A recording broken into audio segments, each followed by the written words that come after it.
বাড়ি না গিয়া আমার বাড়ি গেছে গিয়া আমি তো গেলে দেখলাম মানে এই বাড়ি না তার বড় গিয়া আমার যাবো রাত আইলে না ভাই এলাও খাইলি যেতে আইয়ার বাবা আইয়া কইয়া যাইতে না যাইতে ও খালি খুলিয়া খালি ইয়ে করছে তাই খালি লাইট বুঝে দিতে বাড়ির কাছে গিয়া পাইছে পাও তো এখন উঠে মানে খাই পিয়া রয়েছে লাম্বা নাইছে আর বাড়িতে বুঝে আর বললা ইয়ে করতে পারছে না তুলিয়া ডাক দিতে পারছে না নাইলে আমি কান্দার উনলাম মানে তো আমি তো গিয়া হয়েছে আর আমার হয়ে গেলা গিয়া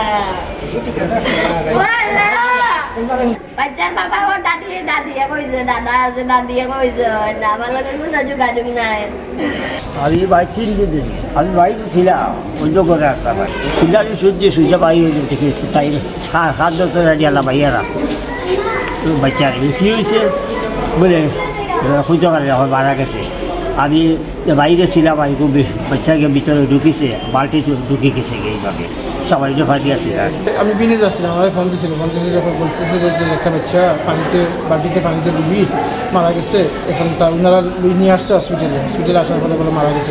পানি ছিল প্রায় 1 হাত পরিমাণ হবে। ওই পানির মধ্যে মগ দিয়ে পানি উঠানোর সময় সে মাথা নিচ দিকে পড়ে যায় এবং ওইখানে সে হয়তো মৃত্যুবরণ করে। তখন তাকে নিয়ে আসে আমাদের উপজেলা স্বাস্থ্য কমপ্লেক্সে, ডাক্তার তাকে মৃত ঘোষণা করে। এই বিষয়ে আইনগত ব্যবস্থা গ্রহণ করা হচ্ছে। সে বাড়া থাকতো বলতে কাজ করতো আর কি। বাসায় ওর বাবার বাড়ি হচ্ছে মেবি কুলাউড়া মুনতাহার, আর মায়ের বাড়ি হচ্ছে বড়লেখা। আর এখানে সারপাড়া এলাকায় একটা বাসাতে গত 1 মাস আগে সে কাজ নিছে। এই বাসায় কাজ করতে, সাথে তার বাচ্চাও ছিল।